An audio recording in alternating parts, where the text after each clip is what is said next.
Saudi আরবের মক্কার এক বৃদ্ধ ব্যক্তি ছিলেন। নাম তার আবদুল্লাহ।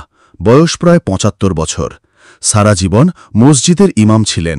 তার ঈমান ছিল দৃঢ়, তবে জীবনের শেষ সময়ে তার ঈমান আরও গভীর ও শক্তিশালী হয় একটি বিশেষ ঘটনার মাধ্যমে।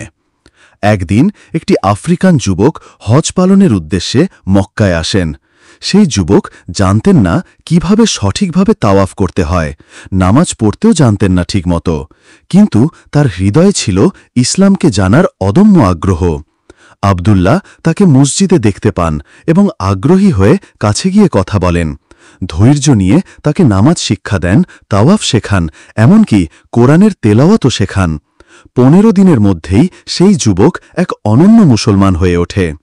হজ শেষ হওয়ার সময় সেই যুবক কাঁদতে কাঁদতে আবদুল্লাহর পা জড়িয়ে ধরে বলল, আপনি না থাকলে আমি হয়তো সত্যিকার মুসলমান হয়ে উঠতাম না। আপনি আমার জীবনের বদল এনেছেন। এই কথাগুলো শুনে আবদুল্লাহর চোখে পানি এসে যায়।